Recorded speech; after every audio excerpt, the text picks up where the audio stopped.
Hello बच्चों, कैसे हो आप लोग। यहाँ पर हम लोग पढ़ने वाले हैं परागकण यानी कि पॉलिन ग्रेन्स की संरचना। ठीक है, थंबनेल पर देख करके आप लोगों को पूरा पता चल ही गया होगा। ठीक है, स्ट्रक्चर ऑफ पॉलिन ग्रेन्स। अभी तक कितना भी पढ़े हो नहीं समझ में आया, लेकिन यहाँ पे एक बात याद रखना कि यहाँ पे पढ़ने के बाद तुम्हें पूरा का पूरा याद होने वाला है। ठीक है, कहीं भी भागने की जरूरत नहीं है। देखो, सबसे पहले क्या है, परागकण हमें पता है कैसा होता है, गोला गोला। ये अंडा बन गया क्या भाई, लेकिन गोला समझना है इसे। ठीक है, गोला गोला होता है परागकण। ठीक है, अब हमें पता है जो परागकण का जो कवच बनता है उसको बोलते हैं अंतःचोल। क्या बोलते हैं? अंतःचोल। तो हमने इसको क्या बोला? तो हमने इसको बोला अंतःचोल। अंतःचोल मतलब एंटाइन। ठीक है, क्या बोला हमने? एंटाइन बोला। अब देखो, पहले बाहरी स्ट्रक्चर पढ़ते हैं, अंदर का भी पढ़ लेंगे। अंतःचोल के बाद हमको देखने को मिलता है इसके ऊपर एक लेयर और होती है, बहुत खतरनाक सी लेयर होती है वो। ये देखो,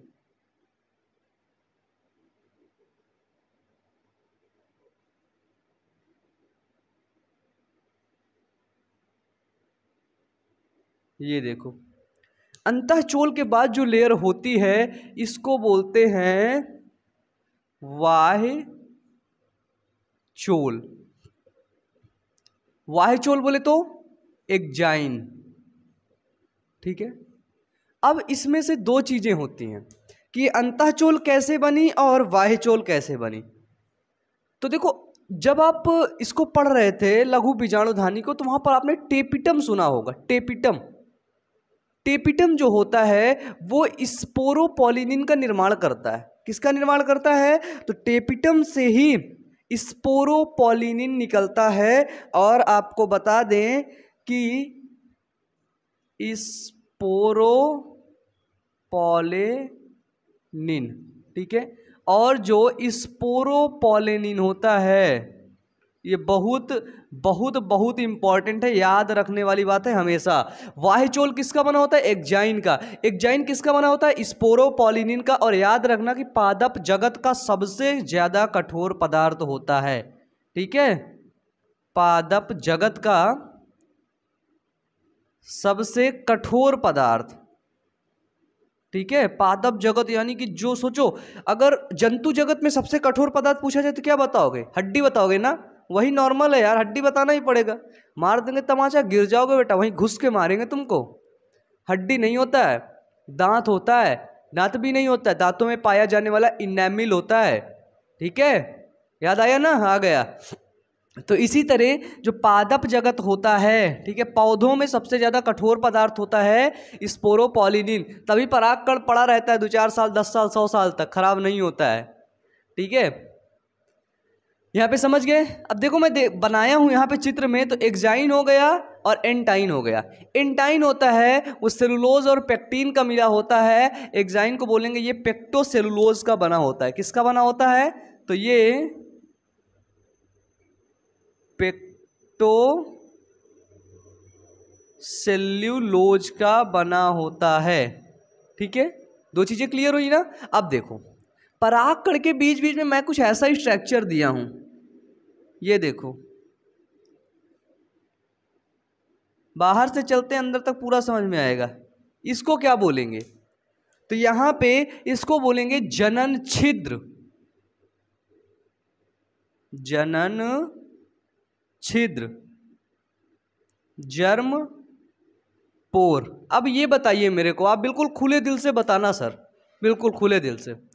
अगर स्पोरोपोलिनिन की परत पूरे में चढ़ जाएगी, स्पोरोपोलिनिन क्या होता है? एक्जाइन की परत यदि पूरे में चढ़ जाएगी, तो तुम मुझे एक बात ये बताओ भैया कि उसके अंदर का जो मटेरियल है वो बाहर कैसे आएगा? फिर बाहर कैसे आएगा?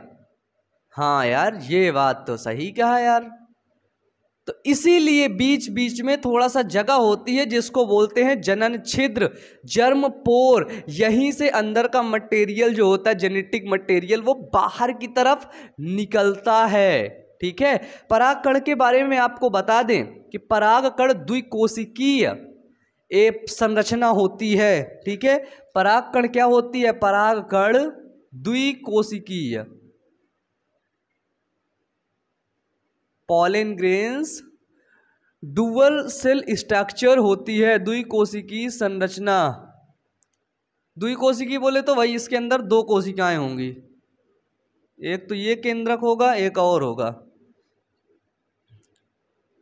बहुत इंपॉर्टेंट सा क्वेश्चन है ये, ठीक है। चलो देखो, अब देखो यहाँ पे द्विकोशिकीय है, केंद्रक है, तो इसका भाई वो पहले केंद्रक विभाजन हुआ होगा, फिर साइटोकाइनेसिस हुआ होगा। साइटोकाइनेसिस मतलब कोशिका द्रव्य का विभाजन हुआ होगा। दो कोशिकाएं होती हैं, इन दोनों को क्या क्या बोलते हैं? जो ऊपर वाली कोशिका होती है इसको बोलते हैं वर्धी केंद्रक या फिर वर्धी कोशिका।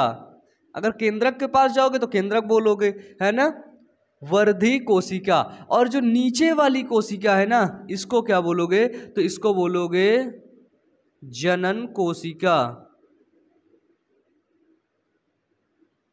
क्या बोलोगे? तो बोलोगे जनन कोशिका। वर्धी मतलब वर्धी, कायिक जनन में पढ़े थे ना, वर्धी वगैरह, वेजेटेटिव, वेजेटेटिव सेल। जनन कोशिका बोले तो जनरेटिव सेल, समझ गए? अब देखो, पूछोगे भैया पराग कण में और भी कुछ पाया जाता है? बिल्कुल, पराग कण में ये देखो कोशिका द्रव्य तो पाया ही जाएगा, उसमें तो कोई कहने की बात है ही नहीं है ना, वो तो आपको पता ही है।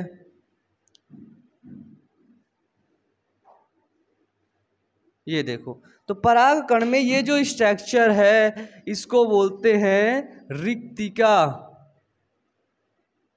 वैक्यूल्स। वैक्यूल्स पाई जाती हैं, रिक्तिकाएं पाई जाती हैं पराग कण के अंदर, पॉलन ग्रेन्स के अंदर, ठीक है। तो यही है आपका स्ट्रक्चर ऑफ पॉलन ग्रेन्स। ये वर्धी कोशिका होती वेजेटेटिव सेल और ये होती जनरेटिव सेल। पहली चीज आपने क्या पढ़ा? देखो, तो पहला आपने पढ़ा एंटाइन, अंतःचोल किसका बना होता है? पेक्टोसेलुलोज का। अंतःचोल के बाद आपने पढ़ा एक्साइन, बाहरी परत को बोल किसमें का बना होता है? स्पोरोपोलिनिन। और स्पोरोपोलिनिन से यहां से एक इंपॉर्टेंट क्वेश्चन आपका बनता है, ठीक है। इसके बाद आपने क्या पढ़ा? इसके बाद आपने जनन छिद्र पढ़ा। जनन छिद्र के बाद क्या पढ़ा?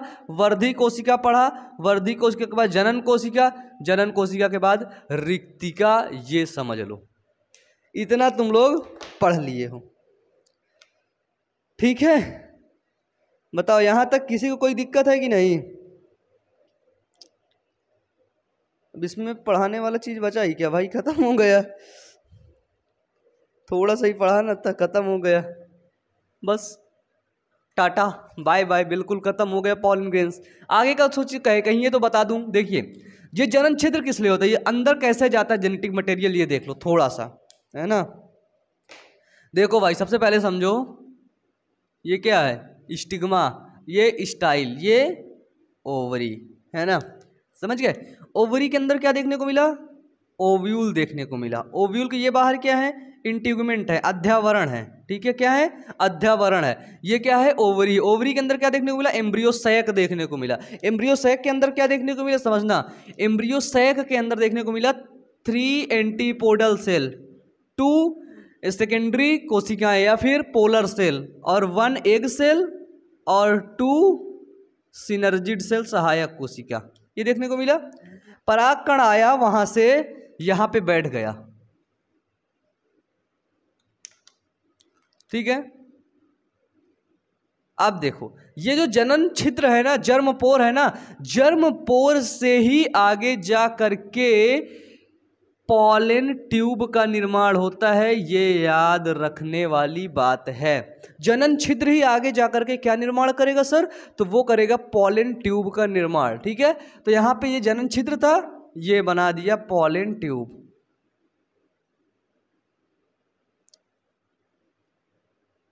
पॉलन ट्यूब को हिंदी में क्या बोलते हैं? पराग नलिका।